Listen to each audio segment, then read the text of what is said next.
न्यायकर्ता 21 अध्याय। बाँकी रहेका बेन्यामिनीहरूका निम्ति पत्नीहरू। इजरायलीहरूले आफ्नी छोरी कुनै बेन्यामिनीलाई विवाहमा दिने छैन भनी मिस्पामा शपथ खाएका थिए। अनि मानिसहरू बेथेलमा गए र साँझसम्म त्यहाँ परमेश्वरको उपस्थितिमा रहे र साह्रै ठुलो विलाप गरे। तिनीहरूले भने, हे परमप्रभु इजरायलका परमेश्वर, इजरायललाई किन यस्तो भएको छ? किन आजको दिन इजरायलको एउटा कुल चाहिँ हराएर गयो? भोलिपल्ट मानिसहरू बिहानै उठे र त्यहाँ एउटा वेदी बनाएर होमबलि र मेलबलि चढाए। तब इजरायलका सबै कुलमध्येको कुनै कुल परमप्रभुको उपस्थितिमा आएन कि भनी इजरायलीहरूले आपसमा सोधपुछ गरे, किनभने तिनीहरूले यो महाशपथ खाएका थिए कि मिस्पामा परमप्रभु कहाँ नजाने चाहिँ मारिनै पर्छ। अब इजरायलीहरूले आफ्ना दाजुभाइ बेन्यामिनहरूको निम्ति बिलौना गरे, किनभने तिनीहरूले भने, आजको दिन इजरायलमा एउटा कुल नै मेटियो। तिनीहरूले सोधे, बाँकी रहेकाहरूका निम्ति पत्नीहरू खोजिदिनलाई हामी के गरौँ? हामीले परमप्रभुको सामुन्ने उनीहरूलाई हाम्रा छोरीहरू विवाहमा नदिने भनेर शपथ खाएका छौँ। तब तिनीहरूले सोधे, इजरायलका सबै कुलहरूमध्ये परमप्रभु कहाँ मिस्पामा नजाने कोही छ? अनि याबेस गिलादबाट कोही पनि सभाको लागि छाउनीमा आएको रहेनछ भनी तिनीहरूले पत्ता लगाए। किनकि जब तिनीहरूले मानिसहरूको गन्ती लिए तब याबेस गिलादको कोही पनि उपस्थिति भएको भेटाइएन। यसैले त्यस सभाले 12,000 योद्धाहरूलाई याबेस गिलादका पुरुष, स्त्री र बालकहरूलाई तरबारले मार्न भनी हुकुम दिएर पठाए। तिनीहरूले भने, तिमीहरूले हरेक पुरुष र पुरुषसँग सहवास भएकी स्त्रीलाई मार्नु, तर कन्या केटीहरूलाई चाहिँ छोडिदिनु। तिनीहरूले त्यसै नै गरे। याबेस गिलादका बासिन्दाहरूमध्ये 400 जवान स्त्रीहरू भेटाए जसको कुनै पुरुषसँग सहवास भएको थिएन। अनि तिनीहरूले यिनीहरूलाई कनानका सिलोको छाउनीमा ल्याए।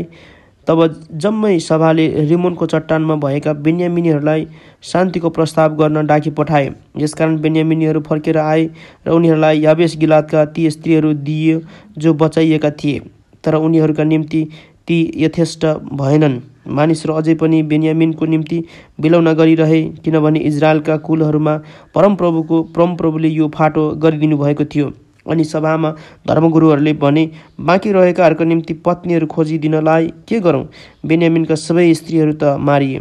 तिनीहरूले भने, भागेर बाँचेका बेन्यामिनीहरूका उत्तराधिकार हुनैपर्छ, नत्र त इजरायलीहरूमध्येको एउटा कुल मेटिएर जानेछ।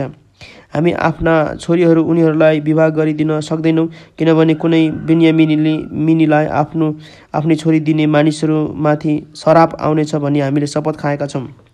तब बेथेलको उत्तरतिर, बेथेलदेखि सकेम जाने मूल बाटोको पूर्वतिर र लबोनाको दक्षिणतिर भएको सिलोमा परमप्रभुको निम्ति प्रतिवर्ष हुने चाडको तिनीहरूलाई याद आयो। यसैले तिनीहरूले बेन्यामिनीहरूलाई भने, गएर दाखबारीहरूमा लुकी बस। जब सिलोका केटीहरू नाच्नलाई आउँछन् तब दाखबारीहरूबाट झट्टै निस्किएर तिमीहरूले हरेकले आफ्ना पत्नी तुल्याउनलाई एउटीलाई पक्र। तब आफ्नो घर बेन्यामिनको देशतिर जाऊ। त्यसपछि यदि तिनीहरूका बुबा वा दाजुभाइहरू आएर हामीलाई उजुर गरे भने हामी भन्नेछौँ, उनीहरूमाथि दया गरी हामीलाई सहायता गर्नुहोस्, किनकि लडाइँमा उनीहरूका निम्ति हामीले पत्नी ल्याइदिन सकेनौँ। तपाईँ निर्दोष हुनुहुन्छ, कारण तपाईँहरूले आफ्ना छोरीहरू दिनु भएन। ती बेन्यामिनीहरूले यी सबै गरे। तिनीहरू नाचिरहेको बेलामा उनीहरू हरेकले आफ्ना पत्नी तुल्याउन एउटी केटीलाई पक्रेर लग्यो। तब उनीहरू आफ्नो बाटो लागे र उनीहरूको पैतृक सम्पत्ति भएको ठाउँमा फर्केर आफ्ना सहरहरूलाई फेरि बनाए र तिनमा बसोबास गरे। त्यसबेला इजरायलीहरू पनि आफ्ना कुल र घराना गरी छुट्टिए र हरेक आफ्नो पैतृक सम्पत्ति भएको ठाउँमा गए। ती दिनमा इजरायलमा कुनै राजा थिएन र हरेक मानिसले आफ्नो दृष्टिमा जे ठिक लाग्थ्यो त्यही गर्थे।